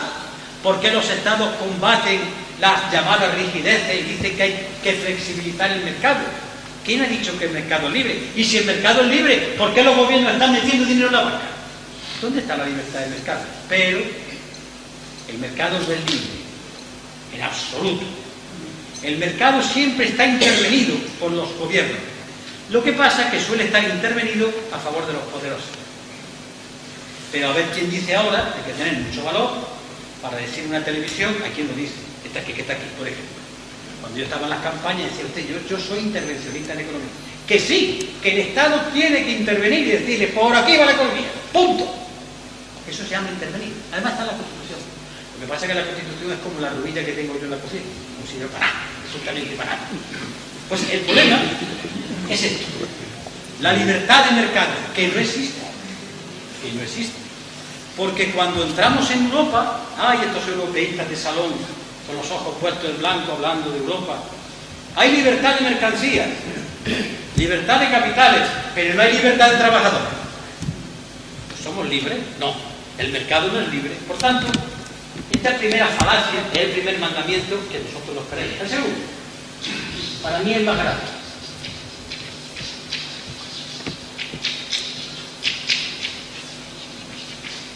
Competitividad. Hay que ser competitivo. Bueno, ¿qué significa que hay que ser competitivo? Que yo tengo que conseguir vender más que este. Y para vender más que este, tengo que fabricar mejor o más barato. Y cuando no puedo fabricar mejor porque él tiene una magnífica maquinaria o unos buenos trabajadores técnicos, en el sentido explotados, pero bueno, tienen conocimientos técnicos, tengo que vender más barato. El caso de los chinos, cuando su mano de obra es muy barata, han inundado de productos, y no estoy echando la culpa a nadie, creo que es la propia lógica del sistema. Competitividad, hay que ser competitivo, pero vamos a ver. Vamos a seguir el argumento. Si todo Estado que haya en el planeta Tierra tiene que ser competitivo y vender más que comprar, eso no puede ser, a no ser que le vendamos a los de Marte o los de la Luna. Porque si yo vendo más que compro, alguien tiene que ser al revés. ¿Alguien puede explicar a quién le vendo yo? ¿Que todos vendamos y compremos menos? Imposible. Esto cae por su propio peso, pero no lo cae. Y al grito de que hay que ser competitivos se cierran fábricas, se bajan los salarios, se despide a la gente, se obligan las horas extraordinarias, se explotan los trabajadores y estos callados. Porque han mamado esta parte. La han hecho suya. Y lo tercero, que se llama, esta es la más peligrosa, va de menor a mayor. Crecimiento sostenido. Esta es muy bonita. Suena bien, además, se nos ilumina. Hombre, hay que crecer. La economía tiene que crecer. Bueno, vale, con modestia. ¿Cómo sé yo que la economía crece? Porque se producen muchas cosas. Vale. Y esas cosas que se producen, ¿cómo las mido yo? ¿Qué es lo que yo sé que ha crecido? Hombre, eso hay una cosa que se llama el PIB, Producto Interior Bruto. El conjunto de cosas que producen los seres humanos. Desde una alcachofa de la huerta a un cántaro, un coche, un libro, un disco, todo lo que se vende. Todo, mercancía, bienes y servicios. La suma de todo lo que produce un país es el Producto Interior Bruto. Muy bien. Entonces, si yo produzco muchas cosas y sube el PIB, el país vive muy bien. Sí, pero que suba el PIB no quiere decir que se iba bien. ¿Quién se queda con la mayor parte del PIB? Se ha dicho. Imaginaros que dice Villafranca, ¿cuántos habitantes hay? 4.000. Pues de pronto han pasado de fabricar 4.000 pollos a 40.000 pollos. Ah, todos han comido, no es que hay unos cuantos que se comen 10 veces más que los demás. Ah, de reparto el PIB no entiende. Pero otra cosa, el PIB mide los valores, los precios de las cosas que se fabrican. Y lo mismo es decir que he fabricado un coche, y atención a esto, que he vendido un saco de droga. ¿Por qué la droga es una mercancía? La droga se produce. Tiene un mayorista, tiene un minorista, tiene un comprador y tiene un camello que cobra por ella. Es una mercancía mortal, pero es una mercancía. Hace muchos años yo me quedé sorprendido, estoy hablando de hace 18 años, cuando en el campo de Gibraltar, un estudio que habían hecho sus economistas demostraron que el PIB del campo de Gibraltar, el primer integrante del PIB era la compra-venta de droga. ¿Cuántas papelinas? ¿Cuántos camellos? ¿Cuántos traficantes? Es un dinero que se mueve, porque hay una mercancía. Pero es lo mismo que el PIB, vale lo mismo fabricar, ¿qué diría yo? Otra vez, las alcachofas, los garbanzos, los pimientos, que ametralladoras o armas. Porque el PIB no entiende de lo que se fabrica, sino de lo que vale. Y otra cosa, se puede crecer constantemente. Vamos a ver, alguien que tenga aquí una huerta, ¿puede exprimirle a la huerta cosechas, yo qué sé, 20 cosechas? ¿30 cosechas? ¿Para qué se inventó el tema de la rotación en su tiempo? O dejar la tierra en barbecho. No se puede esquilmar, hay que darle su tiempo. Se puede estar creciendo constantemente, consumiendo energía, consumiendo agua, creciendo. ¿Hasta dónde? Además, sostenido, es decir, mantenido. Imposible. No se puede. Lo impide el planeta. Pero seguimos pensando que los países son felices porque crece su PIB. En consecuencia, ¿por qué he dicho esto? Porque estamos ante una lucha de ideas. Ante un mundo que tiene una dificultad tremenda. Y sobre todo ante la necesidad de explicarle a la gente estas cosas y que la gente haga lo que quiera, con lenguaje sencillo, tocando las cosas, viéndolas. Hay personas que se dedican a esto, hay medios de comunicación que lo hacen, los que yo acabo de decir ahora, yo leo todos los días, porque te dan información con lenguaje sencillo. Hay catedráticos como Juan Torres, que va todo el día ahí como los viejos apóstoles de la idea anarquistas, que va por ahí dando esta idea, pero claro, es un solo hombre. El resto están en tertulias de radio. Por eso necesitamos que las fuerzas políticas, las fuerzas sindicales también, las fuerzas sindicales, se den cuenta, que se despierten y dejen de tocar el trombón, transformen sus sedes en sitios de estudio, conciencien a la gente, le informen de lo que hay, y allá la gente después sí que, pero que sepan qué es lo que se está jugando en estos momentos y por qué. Y yo no hago nada más que explicar lo que hacían los viejos hombres y mujeres de la idea, explicar a los trabajadores lo que hay. Niño, míralo, a ver tú ahora que en tu pueblo, Catalán, el Ateneo Libertario, de allá, ¿qué hacían? Leían, aprendían, leían la obra de Kropotkin, de Bakunin. A lo mejor tenían que haber leído otras cosas más vale, pero ya leían, porque se lee. El plazo. Los bancos ya han salido del gobierno. Sí, ha salido del gobierno, como acabo de explicar. Eso ya lo sé. Esto tenemos que buscarlo otros, buscando otros vericuetos, preguntando a quién sabe, para poder explicarlo después, porque los medios de comunicación no lo dicen. Pues bien, ese es el único camino. Prepararse, organizarse, concienciarse, empezar a cambiar de formas de pensar y de hacerlo, desde la casa hasta el pequeño pueblo, unirse con otros. Eso de que la revolución va a venir cuando el capitalismo se hunda, eso no me lo creo yo ni muerto. Una razón. La revolución se prepara con el capitalismo vivo. Porque si estamos esperando que el capitalismo se hunda, arrastra en su caída a mucha gente. Y hace daño. Porque no deja nada. Hay que empezar a prepararlo ya. Hay que empezar a prepararlo ya. Porque la caída del capitalismo así, a los primeros que va a perjudicar son a los más desgraciados. Así que aprendamos a que caiga, pero porque hemos crecido y ya le ayudamos piadosamente a bien morir, esperando que caiga y la breva nos va a traer la nueva sociedad, pues la breva no cae. Lo que acabo de decir es muy poco en comparación con lo que tenía ahí, y que en su más era muy poco ante lo que hay, pero nadie se desanima. Esto es fácil de entender, creo que me he explicado con claridad. Hay personas que lo explican con claridad, están los diccionarios. Y sobre todo algo que es muy importante. No matéis nunca en vosotros la curiosidad.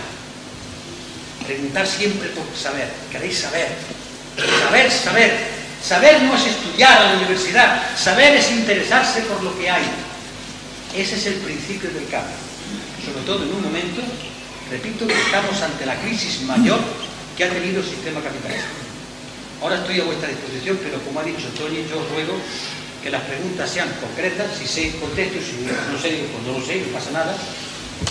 Una razón, que si transformamos esto en mítines alternativos, el conferenciante he sido yo. Si hay más conferenciantes aquí, bueno, porque tengamos que ir a la conferencia, preguntar, porque si no todos perdemos el tiempo. A vuestra disposición.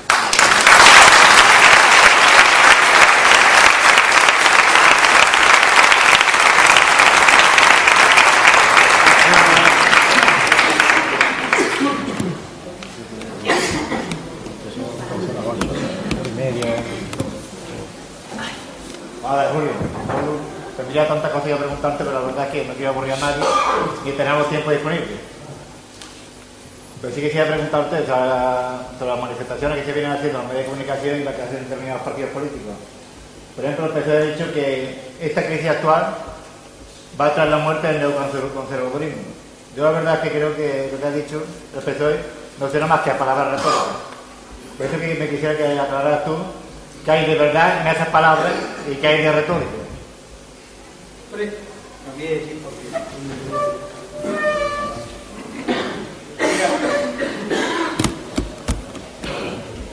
Yo, de las palabras de los dirigentes políticos actuales que están todo el día hablando por la televisión, yo que no le doy caso. Porque estos hombres hablan para los siguientes 5 segundos. Se quedan y se olvidan. Son palabras que les dictan sus gabinetes de imagen. El gabinete de imagen del presidente Zapatero estuvo de imagen y de la oficina económica estuvo dirigida porque hoy es ministro de Industria. Y hace 4 meses Zapatero vino a decir que no había crisis. Y había ya años que venían diciendo en Gran Bretaña y en Francia que la crisis venía. Por tanto, yo no le hago mucho caso, lo oigo y hay que ver qué cosa ha dicho, vaya por Dios, pero no le hago caso. Mira, que esto acaba con el neoconservadurismo. Lo primero hay que definir qué es el neoconservadurismo. El neoconservadurismo, al decir esta palabra, la pobre gente la asusta. Es el sistema capitalista, ese es el conservadurismo. Con una capital nueva, es como una casa vieja que de pronto la blanquea con cal, ¿no? Pues bien, el conservadurismo es el capitalismo, el neoconservadurismo es el capitalismo, como se habla en de acá, lo mismo. Y que esto puede significar el fin. El fin del capitalismo lo traerá el socialismo. No me refiero al PSOE, no, porque sí o porque no, quiero decir, hago otra cosa. No estoy haciendo crítica, lo traerá el socialismo. El capitalismo, si no, aguantará. Buscará otra salida como la que buscó en el año 29 con Keynes o con los acuerdos de Bretton Woods. Esa salida fastidiará a unos cuantos millones de habitantes del planeta, ¿pero ellos qué? Y irán tirando unos cuantos años más. ¿Por qué? Porque el problema es que el capitalismo ha ido ya a todo el planeta Tierra. Ya no puede ir a otros terrenos a seguir explotando. Y los terrenos que ellos explotaban, de pronto, han empezado a crecer económicamente. Hoy, por ejemplo, la India es una autoridad en informática. Los mejores ingenieros en informática que están en Estados Unidos son indios. Hindúes, para ser más correcto. En China la fabricación es tremenda. El crecimiento del PIB, con todas las críticas que me hago, ha sido del orden del 9 o del 10%. Los países emergentes, el propio Brasil, los países rojos que están accediendo a sus fuentes de energía, desde Venezuela, los que están allí, están cuestionando, y eso no lo pueden solucionar. África Negra no la pueden explotar porque no hay condiciones ningunas. Bastante la han esquilmado y la han machacado. Así que eso es una frase de Rodríguez Zapatero que queda muy bien, pero que dice con muchas expresiones de Rodríguez Zapatero. Nada, absolutamente nada. Para la gente que ve la televisión.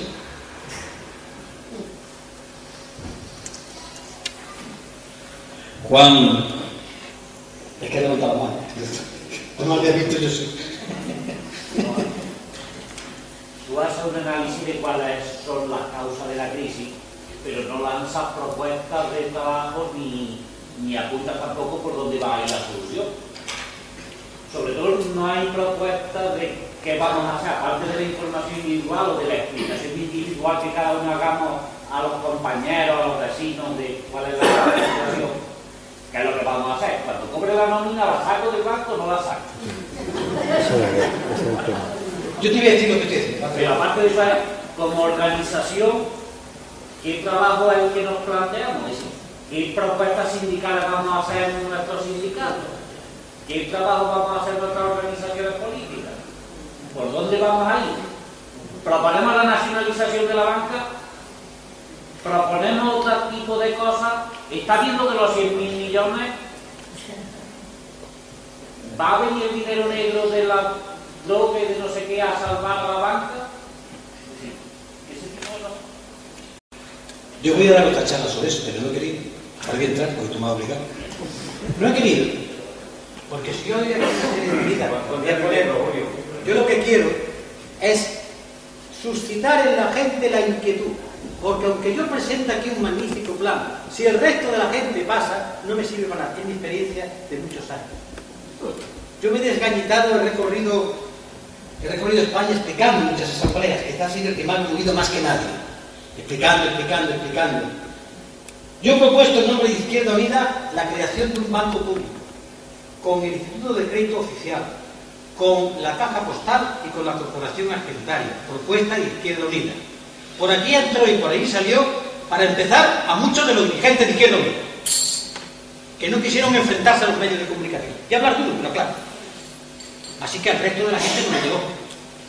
Izquierda Unida pone en marcha el plan energético alternativo, desde la bombilla que gastaba menos, a otras formas de entender la energía, lo mismo, porque era enfrentarse con los poderes.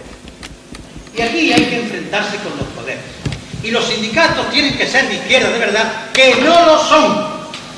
En absoluto. Lleva razón.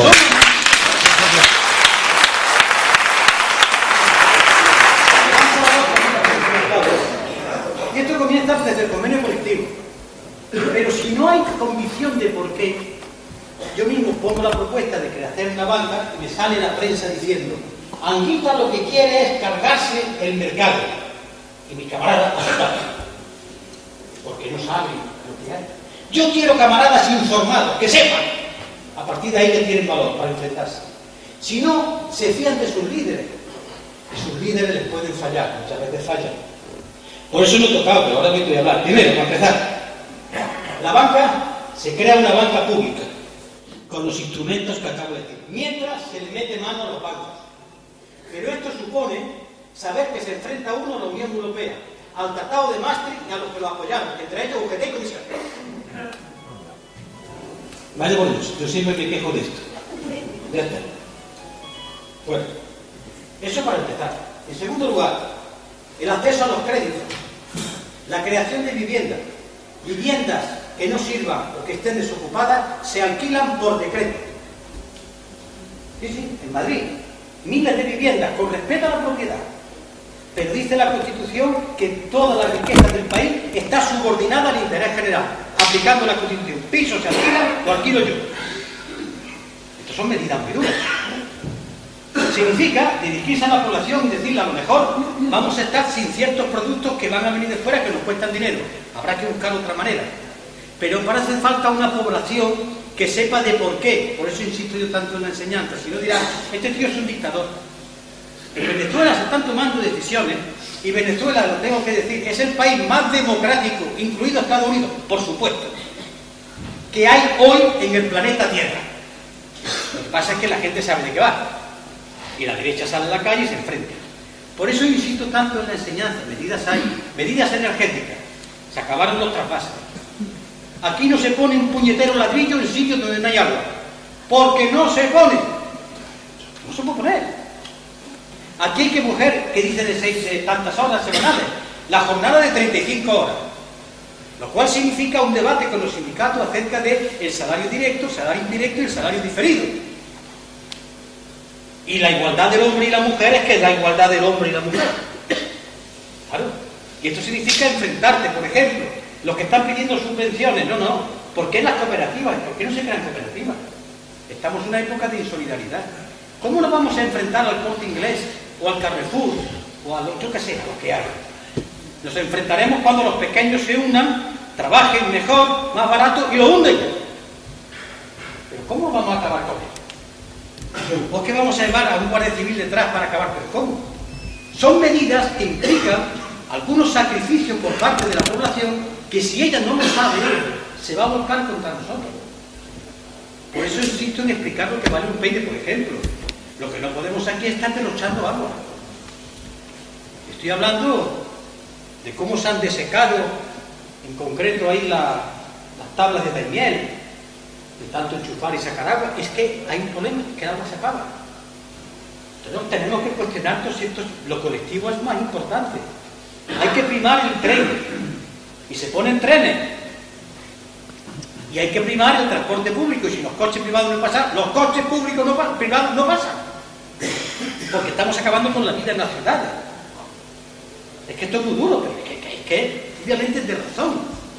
Claro, son medidas que todos entendemos, menos cuando me toca a mí. ¿Hasta cuándo pueden soportar poblaciones como Córdoba y otras el tráfico a la hora en que está?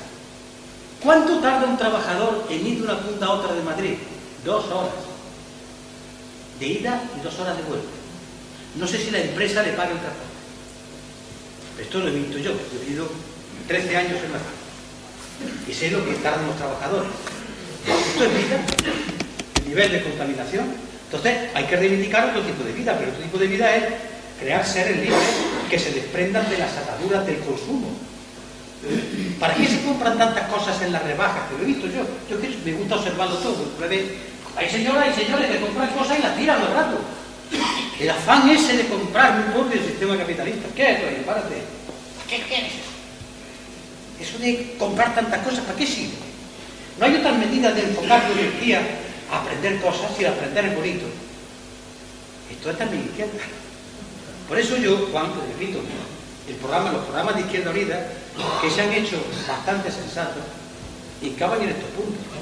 Pero el problema que yo tengo, por experiencia, es que mientras las personas a las cuales hay que dirigirse no vibren en la misma sintonía, no entiendan por qué. ¿Por qué pusimos la jornada de 35 horas? Una cosa muy fácil. Porque no hay trabajo para todo el mundo, ya no hay trabajo para todos y todas a 8 horas. No lo hay. Y si no, aquí pide faena. ¿Qué faena agraria hay que hacer para que todo y todas, trabajen? Hay que hacer. Hay que hacer. ¿Cuántas veces hay que descartar dinero? ¿Qué industrias derivadas pueden montarse? Aquí, pero que no se monten en el Carpio, o si se montan en el Carpio aquí no, porque claro, ¿cuánto? Esto significa entonces que hay que trabajar menos horas. Ah, pero yo quiero ganar lo mismo. No puede ser. Vamos a discutir el salario de sobre. Y si gano menos, pues menos. Al cambio vas a tener una sanidad perfecta. Te trasladan a Córdoba, te operan, te dan. A cambio, los hijos los van a pagar un punto duro en el colegio. A cambio, tú cuando seas Santiago vas a tener, eso es el salario indirecto. Pues te das una pensión, esto es el salario diferido. Este es el debate con los sindicatos. Porque no hay que decir. 35 horas a la semana, ganando más de lo que ganas ahora, con buenos hospitales, buena escuela, buen transporte público, eso ni Pitágoras lo hace, que era un genio de las matemáticas. Luego supone un cambio de chip, que es lo que yo he intentado decir aquí. Esto es arrimar el agua a mis sardina, sí, pero además la arrimo con razón. No sé, Benevenir, Cuba consta como el país donde estos servicios de su entorno es el que mejor los tiene. Este año han muerto 2 en los tifones, hasta ahora no moría nadie.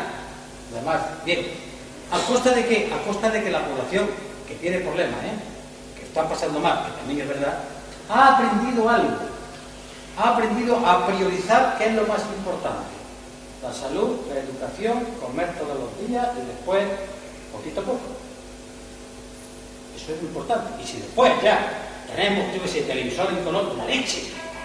Pero pasa con el sistema de enseñanza. Se ha querido hacer todo con cosas muy modernas. Ordenadores, me hace muchas gracias. Ordenadores en los institutos. Mira, en el instituto hace falta que los profesores sean como Sócrates.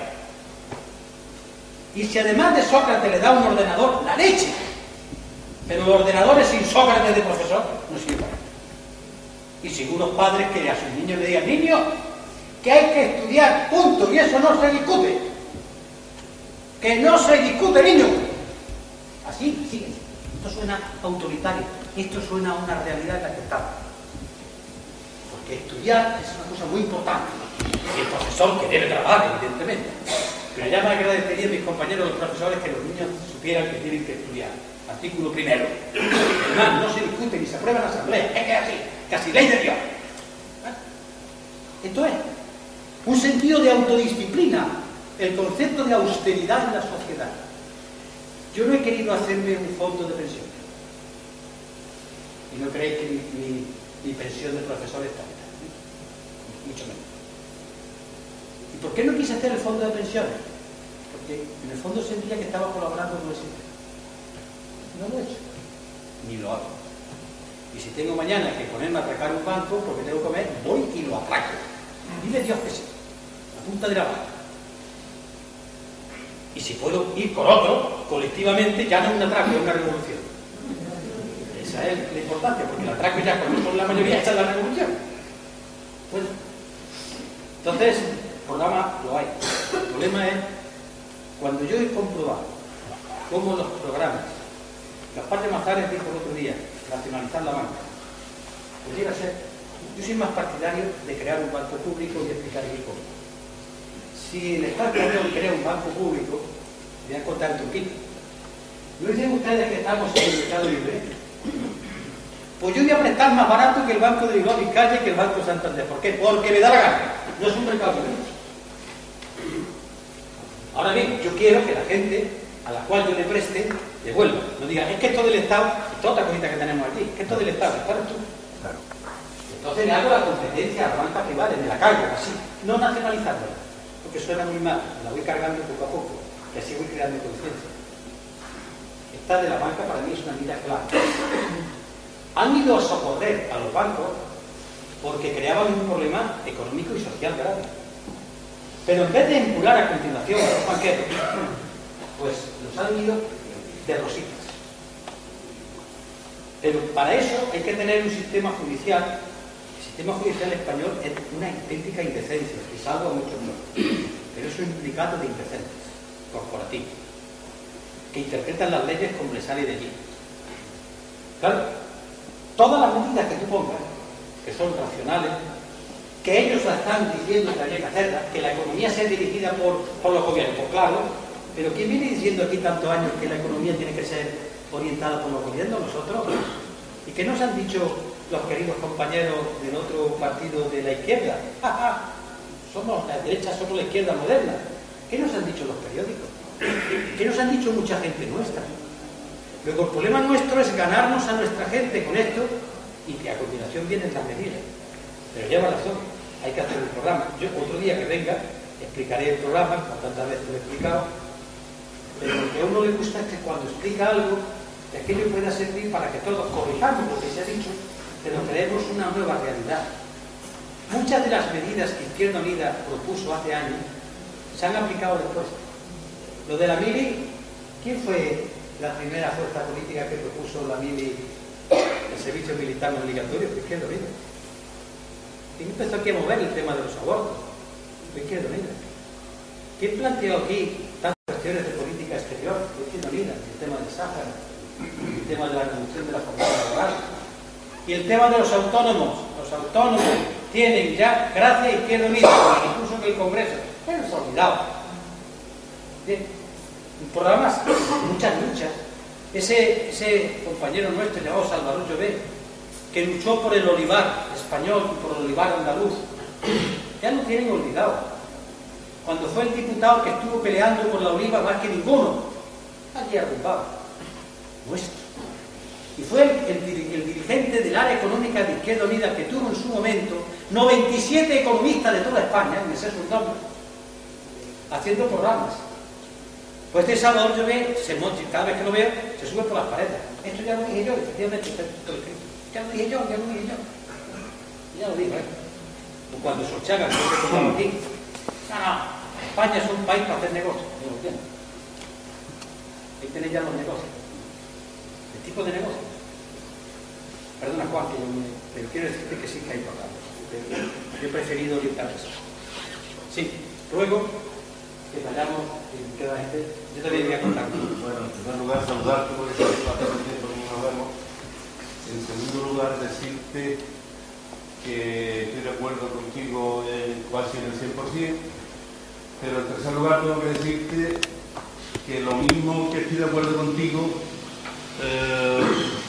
debamos ir pensando en que todo esto que estás diciendo que llegue a la mayoría, porque si no llega a la mayoría me pareces a Don Quijote contra los molinos de viento. Me da pena que una inteligencia tal como la tuya y con un discurso como el tuyo, que no llegue a la masa. Esa es la pena que siento. ¿Qué podemos hacer para que eso llegue? ¿Qué metodología? Porque mira, lo que me has dicho de internet, yo sí, y lo de rebelión también, y todo eso, yo sí, pero ¿y la masa?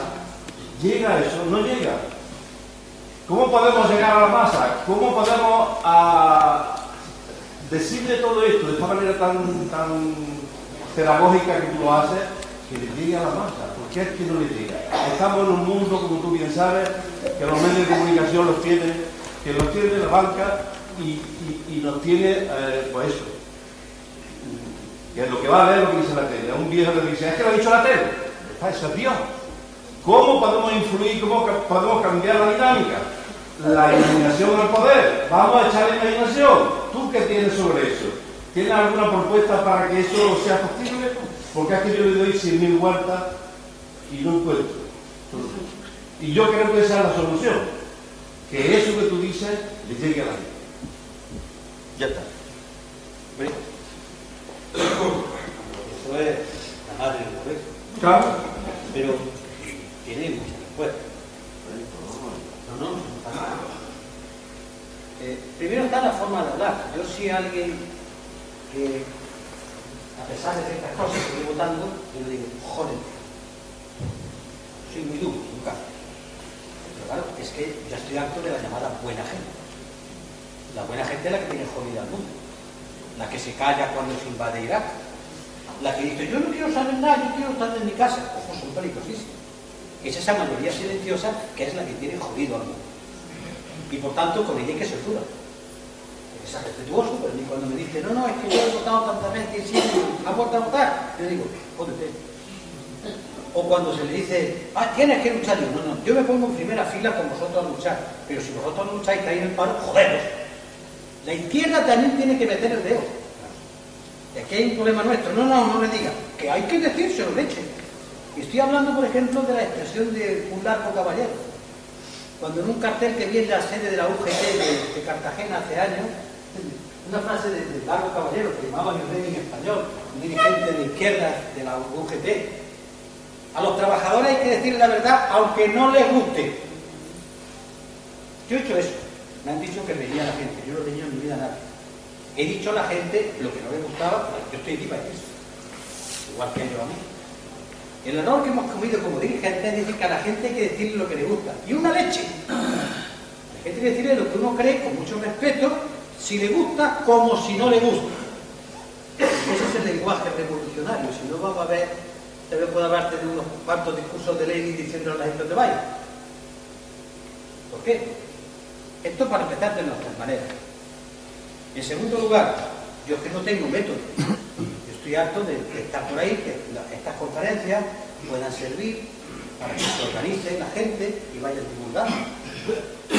Y en tercer lugar, los medios de comunicación tienen dueños. Y yo creo que la gente debe saberlo. Pero hay que contar también con la pereza mental de la gente. La gente prefiere que le den la solución a no pensar. Y lo más grave es cuando gente organizada. Pero mira, gente que no está en un sindicato, que no está en un partido político, que también. Pero los que están afiliados, no, yo no quiero saber. Entonces, ¿qué está apuntado ahí? Dios mío, ¿qué pintas ahí? Desorganizado. Porque hay que estar más real a la organización, gente, vosotros. Yo no tengo un mecanismo. Lo único que digo es que estoy dispuesto, además, tarde se lo he dicho a Tony, si se organiza en algún sitio, a crear un lugar donde podamos formar a gente que vaya por ahí explicando. ¿Hay medio alternativo? Sí que hay medio alternativo. Si el internet se usara bien, eso significa un grupo de 3 o 4 personas en la provincia de Córdoba, nada más. Y unos militantes que digan, yo me comprometo a leer el internet, de pasando, porque aquí hay un trabajo militante, no de dirigentes que vienen a hablar. Dentro de 2 años, dentro, se va creando una red. Por eso la angustia mía que se nota cuando hablo, que lo que va a venir es muy gordo. Porque sepáis por qué. Claro, yo me voy, no sé cuándo vendré otra vez por aquí, y otras personas están por ahí explicando, otros dirigentes hay, pero somos muy pocos. Pero también es verdad que nosotros mismos sucumbimos a la tentación de los periódicos. Y es que no se puede decir esto porque no le gusta al periódico. Yo que, por ejemplo, tengo un periódico con el cual no le doy una entrevista, no voy a decir cuál es, ¿por qué? Porque no me sale de las narices El País. Vamos. ¿Por qué? Porque no quiero. Y ante mi santa voluntad se acabó. Es que te van a poner verde, que me pongan, pero no. Cuando dirigentes y militantes las tengamos firmes, con buenas maneras, no hay periódico que se va. Por ejemplo, tuve una vez, siendo alcalde de Córdoba, un follón con el obispo. Ya, a ver. Empezaron todos los medios de comunicación de Córdoba y fuera a poner de verde, porque soy el segundo obispo. Pues la cosa fue muy fácil. Aquí el Partido Comunista, yo redacté 2 octavillas, muy bien educadas, muy duras, pero nada de burguesa, fascista, no, coño, más suave. Y cuando creo que fueron 3.000 personas empezaron a repartirla en Córdoba, se asustaron. ¿Sabéis lo que son 3.000 militantes entregando una octavilla bien escrita y educada? Tome usted, señor, tome usted, señora. No, asqueroso burgués. No, tome usted, señor, señora. Las maneras, las maneras son muy importantes. Se asustaron. ¿Por qué en Córdoba, en Madrid, no caló el tema de la pinza? Porque se redactó un folleto que era propaganda y hecho, y este coordinador general estuvo 7 días en la Puerta del Sol repartiendo. Y sus camaradas compañeros en la Puerta de los Metros repartieron 2 millones o 3 millones de eso. Y sacamos un diputado más. Si está inventado. Pero hay que hacerlo. Y que digan los periódicos misa solemne con 3 capas. Cuando diariamente tenga la información en otro sitio bien expuesta, con claridad y con educación, que digan misa a las televisiones. Está comprobado que la gente termina por creer más lo que le dice su vecino de escalera cuando tiene confianza con él, que lo que diga el televisor. Pero para eso tiene que tener un vecino de escalera que esté informado y que sea una persona que tenga que dé ejemplo de saber dar las cosas. Y ya no conozco otro método, ya quisiera yo.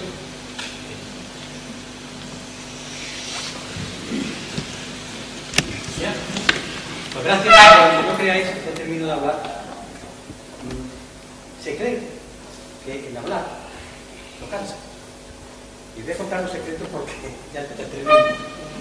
Cuando se habla, y lo dice uno que es profesor, uno va observando si la gente atiende o no, o si la gente se entera o no. Yo cuando estaba en clase decía, aquel cabroncete del alumno, ese me está mirando pero está pensando, bien, ese esfuerzo de conectar con la gente agota. Yo estoy en un morido. No, es que eso de hablar es muy fácil. Hablar tal vez, pero explicar, mantener un discurso para que la gente se entere, agota, así que ya estoy cansado.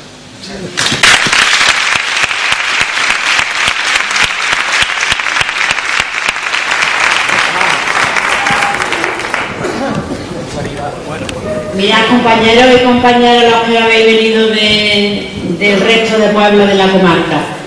Mañana a las 8 en Pedro Abad va a tener lugar la presentación. ¿A las 9? El jueves. Mañana. Perdón, que es que yo creí que hoy era el miércoles. El jueves a las 8 en Pedro Abad tendrá lugar la presentación de nuestro camarada y compañero Rafael García Contreras. Todos los que nos podamos desplazar para allá, allí nos vemos, ¿vale? Venga, gracias y que tengáis buena noche. Y los que os vais a desplazar, que tengáis buen viaje de vuelta a casa.